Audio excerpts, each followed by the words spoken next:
শান্তি। আজকে তারিখ হলো 3রা আগস্ট 2025। প্রাত মুরলি ওম শান্তি। আজকে বাবার অব্যক্ত মুরলি রিভাইজ কোর্স 28শে মার্চ 2006।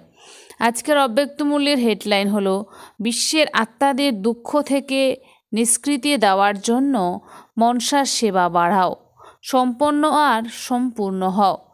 বিশ্বের আত্মাদের দুঃখ থেকে নিষ্কৃতি দেওয়ার জন্য মনসা সেবা বাড়াও, সম্পন্ন আর সম্পূর্ণ হও। আজ সর্বভাণ্ডারের মালিক বাপদাদা চতুর্দিকে সর্বভাণ্ডারে সম্পন্ন নিজের বাচ্চাদের দেখেছেন। বাপদাদা প্রত্যেক বাচ্চাকে সর্বভাণ্ডারের মালিক বানিয়েছেন। তিনি এক এবং একমাত্র, যিনি তোমাদের সবাইকে সর্বভাণ্ডার একই রকম দিয়েছেন। কাউকে কম কাউকে বেশি দেয়নি। কেন? বাবা অনন্ত ভাণ্ডারের মালিক, অসীম দুনিয়ার ভাণ্ডার, সেই জন্য প্রত্যেক বাচ্চা অপরিসীম ভাণ্ডারের মালিক। বাপদাদা সব বাচ্চাকে একসমান একরকম দিয়েছেন, কিন্তু যারা ধারণ করবে তাদের মধ্যে কিছু সংখ্যক সর্বভাণ্ডার ধারণ করে আর কেউ যথাশক্তি ধারণ করে, কেউ নম্বর 1 আর কেউ নম্বর ক্রমে। যারা যতটাই ধারণ করেছে তাদের মুখে চোখে সেই ভাণ্ডারের নেশা স্পষ্ট দেখা যায়। ভাণ্ডারে পরিপূর্ণ আত্মাদের মুখের দ্বারা, নয়নের দ্বারা তাদের পরিপূর্ণ প্রতীয়মান হয়। যেমন স্থূল ভাণ্ডার প্রাপ্তকারী আত্মার আচার আচরণ ও মুখমণ্ডলের দ্বারা তাদেরকে বোঝা যায়, তাই তো এই অবিনাশী ভাণ্ডারের নেশা খুশি স্পষ্ট দেখা যায়। সম্পন্নতার নেশা নিশ্চিন্ত বাদশাহ বানায়। যেখানে ঈশ্বরীয় নেশা আছে সেখানে দুশ্চিন্তা থাকতে পারে না। নিশ্চিন্ত বাদশাহ অচিন্তপুরের বাদশাহ হয়ে যায়। তো তোমরা সবাই ঈশ্বরীয় ভাণ্ডারের সম্পন্ন নিশ্চিন্ত বাদশাহ তো না, অচিন্তপুরের বাদশাহ তোমরা। কোনো চিন্তা আছে কি? জিজ্ঞেস করছে বাবা, কোনো চিন্তা আছে কি? কোনো দুঃখ দুশ্চিন্তা আছে তোমাদের? কি হবে, কিভাবে হবে, এসবেরও চিন্তা নেই। যারা ত্রিকালদর্শী স্থিতিতে স্থিত তারা জানো যা হচ্ছে সেসব ভালো, যা হবে তা আরও ভালো হবে। কেন? সর্বশক্তিমান বাবার সাথী তোমরা, তার সঙ্গে তোমরা থাকো। প্রত্যেকের নেশা আছে, গর্বিত হয় যে বাপদাদা সদা আমাদের হৃদয়ে থাকেন এবং আমরা সদা বাবার হৃদয় সিংহাসনে থাকি। তো তোমাদের এরকম নেশা আছে তো না? যারা হৃদয় সিংহাসীন তাদের সংকল্প কি? স্বপ্নেও দুঃখের তরঙ্গ লেশমাত্র আসতে পারে না। কেন? তোমরা সর্বভাণ্ডারে পরিপূর্ণ, যে জিনিস পরিপূর্ণ থাকে তার মধ্যে নড়াচড়া হয় না। তো বাপদাদা চতুর্দিকের বাচ্চাদের সম্পন্নতা দেখছিলেন। তিনি প্রত্যেকের জমার খাতা চেক করেছেন। অখণ্ড ভাণ্ডার তোমাদের প্রাপ্ত হয়েছে, কিন্তু যা প্রাপ্ত হয়েছে সেই ভাণ্ডার কার্যে লাগিয়ে শেষ করেছ, নাকি প্রাপ্ত হওয়া ভাণ্ডার কার্যে লাগিয়েছ এবং আরও বাড়িয়েছ? কত পার্সেন্টেজ প্রত্যেকের খাতায় জমা হয়েছে? কারণ এই ভাণ্ডার শুধু এখন এই সময়ের জন্য নয়, এই ভাণ্ডার ভবিষ্যতেও সাথে চলবে, জমা হওয়ারই সাথে যাবে। তো বাপদাদা পার্সেন্টেজ দেখছিলেন। কি দেখেছেন? সব বাচ্চা তাদের যোগ্যতা অনুযায়ী যোগ এবং যথাশক্তি সেবা তো করছে, কিন্তু সেবার ফল জমা হওয়ার বিষয়ে ফারাক হয়ে যায়। কিছু বাচ্চার জমার খাতা দেখেছেন, অনেক সেবা করে, কিন্তু সেবা করার ফল জমা হয়েছে কি হয়নি তার লক্ষণ হবে। যে আত্মারা সেবা করে তা মনসাতে হোক বা বাঁচাতে কিংবা কর্মনায়, তিনটেতেই 100% মার্কস থাকে। 3তে 100 সেবা তো করেছে, কিন্তু সেবা করার সময় যা সেবার পরে নিজের মনে নিজের প্রতি তারা যদি সন্তুষ্ট হয় এবং সেই সাথে যে আত্মাদের তারা সেবা করেছে, সেবাতে যারা সাথী থেকেছে এবং যারা সেবা করতে দেখেছে অথবা শুনেছে তারাও যদি সন্তুষ্ট হয়, তাহলে জানবে তাদের জমা হয়েছে। নিজের সন্তুষ্টতা, সকলের সন্তুষ্টতা যদি না থাকে তবে জমার পার্সেন্টেজ কম হয়ে যায়।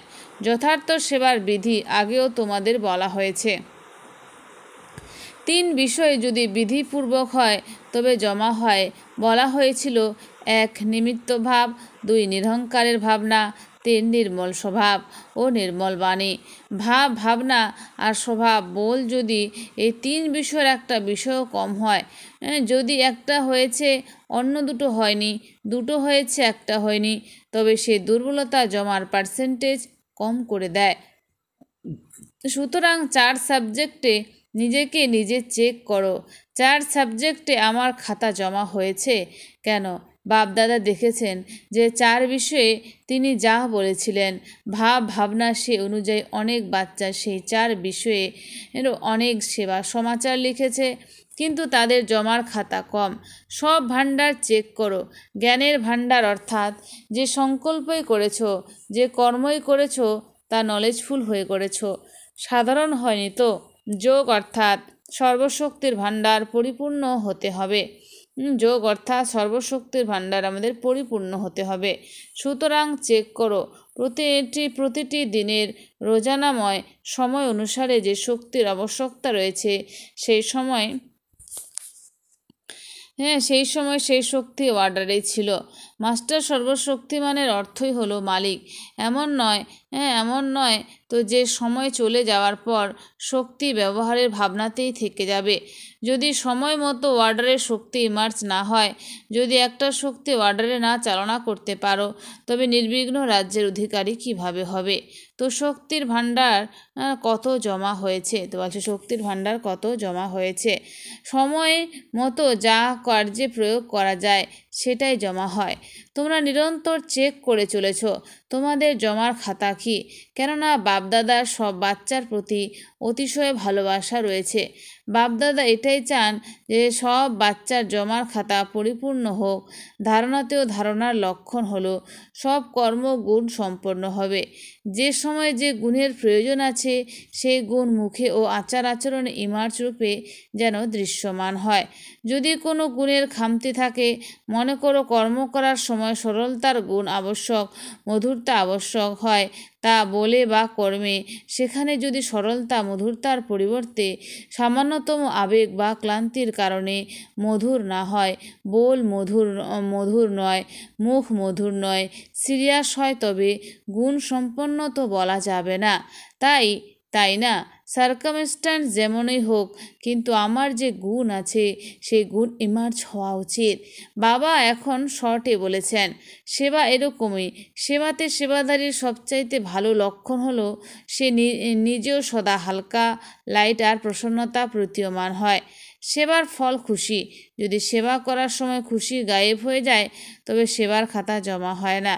সেবা করেছ, সময় লাগিয়েছ, পরিশ্রম করেছ, তবে অল্প পার্সেন্টেজ তা জমা হবে, অনর্থক হবে না। কিন্তু যত পার্সেন্টেজ জমা হওয়া উচিত ততটা হয় না। সম্বন্ধ সম্পর্কের এরকমই লক্ষণ হলো আশীর্বাদ প্রাপ্তি। যার ওই সম্বন্ধ সম্পর্কে আসবে তার মন থেকে যেন তোমার প্রতি শুভ ভাবনা, শুভ কামনা বের হয়। খুব ভালো, বাইরে নয় অন্তর থেকে। অন্তর থেকে যেতে বার হয়, হৃদয় থেকে আশীর্বাদ বেরোবে। এবং যদি আশীর্বাদ প্রাপ্ত হয়, তবে আশীর্বাদের প্রাপ্তি সেটা পুরুষার্থের খুব সহজ সাধন। ভাষণ দিও না, ঠিক আছে, মনসার সেবাও না হয় তেমন পাওয়ারফুল নয়। নতুন কোনো প্ল্যান বানাতে জানো না, কোনো ক্ষতি নাই। পুরুষার্থের সবচাইতে সহজ সাধন তো হলো আশীর্বাদ নাও, আশীর্বাদ দাও। এরকম অনেক বাচ্চার মনের সংকল্প বাপদাদা রিড করেন।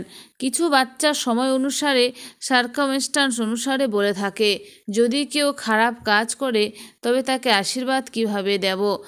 তার প্রতি ক্রোধ আসে তো না, আশীর্বাদ কিভাবে দেব? ঠিক আছে, ক্রোধের বাচ্চা কাচ্চা অনেক আছে, কিন্তু সে খারাপ কাজ করেছে। সে খারাপ, তুমি ঠিক বুঝেছ সে খারাপ, এ ভালো, নির্ণয় তো ভালো করেছ, বুঝেছ সেটা ভালো, কিন্তু এক হলো ধারণা করা, আর এক হলো তার খারাপ কাজ। খারাপ বিষয়কে নিজের হৃদয়ে সমাহিত করা, ধারণা করা আর সমাহিত করার মধ্যে ফারাক আছে। যদি তুমি সমঝদার, বিচক্ষণ হও, তবে সমজদার কি কোনো খারাপ জিনিস নিজের কাছে রাখবে? সেটা খারাপ, কিন্তু তুমি হৃদয়ে অন্তর্লীন করে নিলে, অর্থাৎ তুমি খারাপ জিনিস নিজের কাছে রেখেছো বা দেখভাল করছো। ধারণা করা আলাদা ব্যাপার, সমাহিত করা আলাদা ব্যাপার। সমজদার হওয়া সে তো ঠিক আছে হও, কিন্তু সমাহিত করো না। তো এরকম, এটা হলো সমাহিত করা, সেভাবে বুঝে ব্যবহারে আসা। এই বোধ নেই তো বাপদাদা চেক করেছেন, এখন সময় সমীপে আসবে না, তোমাদের আনতে হবে। অনেকে জিজ্ঞাসা করে, সামান্য ইশারাও দাও তো না, 100 বছর, 10 বছর লাগবে, 20 বছর লাগবে, কত সময় লাগবে? তো বাবা বাচ্চাদের প্রশ্ন করেন, বাবা অনেক প্রশ্ন বাবা বলছে, বাবাকে অনেক প্রশ্ন করো তো না। তো বাবা আজ বাচ্চাদের প্রশ্ন করেছেন, সময়কে সমীপে নিয়ে আসবে। সেটা ড্রামা, কিন্তু নিমিত্তকে। তোমাদের একটা গীতও আছে, কার বাধায় আটকে থাকা। বলছে, কার বাধায় আটকে থাকে উষাকাল, না আছে না এই গীত? তো উষাকাল কে নিয়ে আসবে? বিনাশকারী তো মরিয়া হয়ে উঠেছে, বিনাশ করি, কিন্তু সব নির্মাণকারী এতটা রেডি আছে।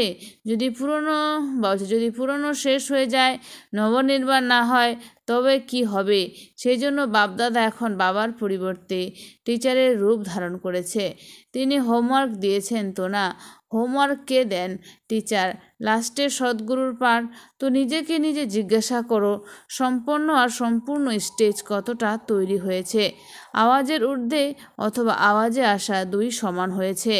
যেমন যখন চাও আওয়াজে আসা সহজ, তেমনি আওয়াজের ঊর্ধ্বে যাওয়া যখনই চাও, যেভাবে চাও সেভাবে হয়। সেকেন্ডে আওয়াজে আসা, সেকেন্ডে আওয়াজের ঊর্ধ্বে যাওয়া, এত প্র্যাকটিস আছে। যেমন শরীর দ্বারা যখন চাও, যেখানে চাও সেখানে আসতে যেতে পারো তো না, এভাবে মন বুদ্ধির দ্বারা যখন চাও, যেখানে চাও, যেখানে চাও সেখানে আসতে যেতে পারো। কেননা অন্তে পাস মার্কস তাদেরই প্রাপ্ত হবে, যারা সেকেন্ডে যা চাইবে, যেভাবে চাইবে, যা অর্ডার করতে চাইবে, তাতে সফল হয়ে যাবে। সায়েন্সের ওরাও সেটা চেষ্টা করছে। সহজও হতে হবে এবং সময়ও কম হবে। তো এমন স্থিতি আছে তোমাদের। কত মিনিট পর্যন্ত এসেছো? সেকেন্ড পর্যন্ত এসেছো। কত পর্যন্ত পৌঁছেছো? মাইট হাউস যেমন সুইচ অন করার সাথে সাথে নিজের লাইট ছড়িয়ে দেয়, তেমনি তোমরা সেকেন্ডে লাইট হাউস হয়ে চতুর্দিকে লাইট ছড়িয়ে দিতে পারো। এই স্থূল চোখ এক স্থানে বসে দূর পর্যন্ত দেখতে পারে না। তোমাদের দৃষ্টি ছড়িয়ে দিতে পারো তো না? এভাবে তোমরা তৃতীয় নেত্রের দ্বারা এক জায়গায় বসে চতুর্দিকে বরদাতা বিধাতা হয়ে নজর দ্বারা তৃপ্ত করতে পারো। সব বিষয়ে নিজেকে চেক করছো। তৃতীয় নেত্র এতটা ক্লিন আর ক্লিয়ার। যদি সামান্য দুর্বলতা থাকে, 3 বিষয়ে, সব বিষয়ে, কারণ তো তোমাদের আগেই বলা হয়েছে, সীমাবদ্ধতার এই আকর্ষণ, আমি আর আমরা। যেমন আমির কারণ স্পষ্ট করে দিয়েছিলেন, হোমওয়ার্কও দিয়েছেন। 2 রকম আমি সমাপ্ত করে এক আমি রাখতে হবে। সবাই এই হোমওয়ার্ক করেছো? এই হোমওয়ার্কে যারা সফল হয়েছো তারা হাত উঠাও। সফল হয়েছো?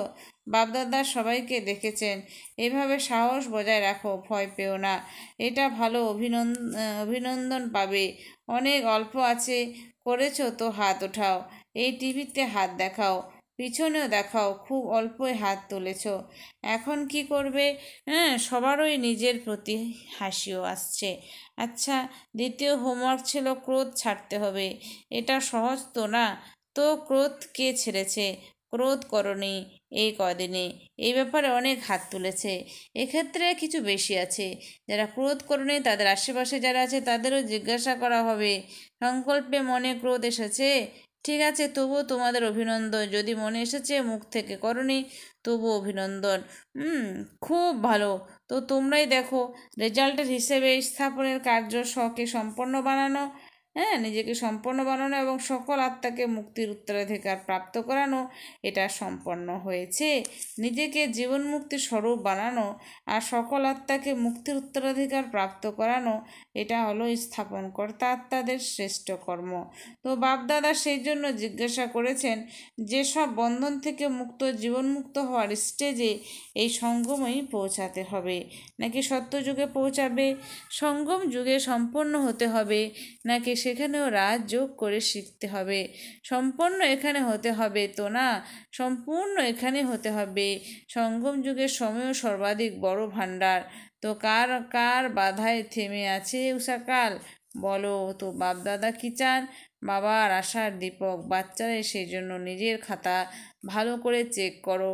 বাবা কিছু বাচ্চাকে দেখেছেন, তাদের মধ্যে কিছু বাচ্চা তো উল্লাসরাম মানে মৌজিরাম আমোদ প্রমোদে চলছে।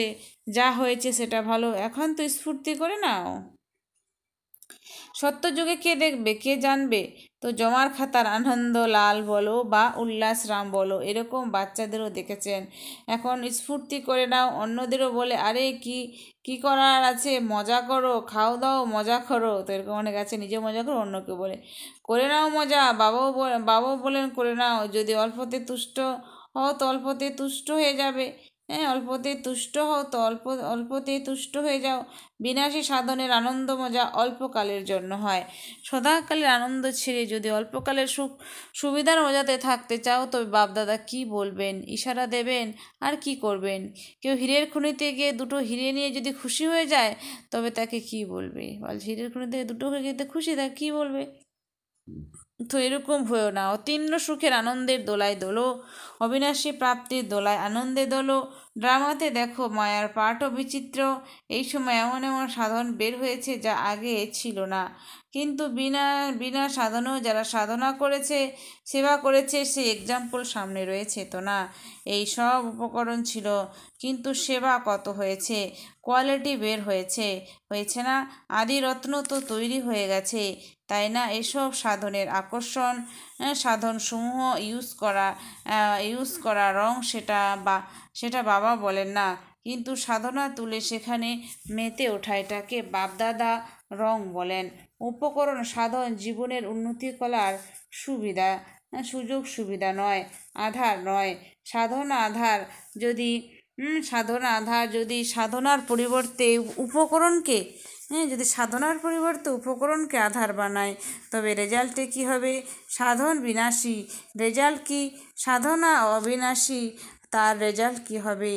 চতুর্দিকের বাচ্চাদের পুরুষার্থ আর ভালোবাসার সমাচারপত্র বাপদাদার কাছে পৌঁছেছে। বাপদাদা বাচ্চাদের উৎসাহ উদ্দীপনা দেখে এটা করব এই সমাচার শুনে খুশি হন। এখন শুধু যে সাহস রেখেছে, উৎসাহ উদ্দীপনা রেখেছে, তাকে বারবার অ্যাটেনশন দিয়ে প্র্যাকটিক্যালি করতে হবে।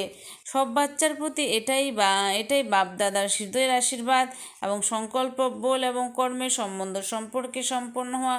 চতুর্দিকে সব শ্রেষ্ঠ আত্মাদের, যারা সদা সদর্শন চক্রধারী বাচ্চাদের সদা দৃঢ় সংকল্প দ্বারা মায়াজিত হয়ে বাবার সামনে নিজেকে প্রত্যক্ষ করে আর বিশ্বের সামনে বাবাকে প্রত্যক্ষ করায়, এমন সার্ভিসেবল নলেজফুল সাকসেসফুল বাচ্চাদের বাপদাদার স্মরণের স্নেহ সমান আর হৃদয়ের পদম গুণ শুভ ভাবনা শুভকামনা। নমস্কার তোমাদের, নমস্কার। বরদান, প্রকৃত স্বচ্ছ হৃদয়ের আধারে নম্বর ওয়ান স্থান নিয়ে দিলারাম মনোনীত ভব। স্পষ্টীকরণ, দিলারাম বাবার নির্মল হৃদয়ের বাচ্চাদের পছন্দ।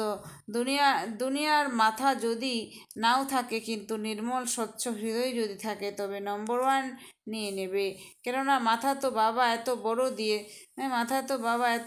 দিয়ে দেন, যার দ্বারা রচয়িতাকে জেনে রচনার আদিমধ্য অন্তের নলেজ জেনে নাও।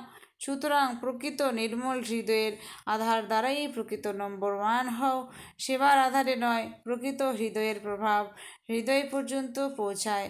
যারা মগজ দিয়ে করে তারা নাম উপার্জন করে, আর যারা হৃদয়বান তারা আশীর্বাদ উপার্জন করে। স্লোগান, সবার প্রতি শুভ চিন্তন আর শুভ কামনা বজায় রাখাই প্রকৃত পরোপকার। সবার প্রতি শুভ চিন্তন আর শুভ কামনা বজায় রাখাই হলো প্রকৃত পরোপকার। অব্যক্ত ইশারা। সহযোগী হতে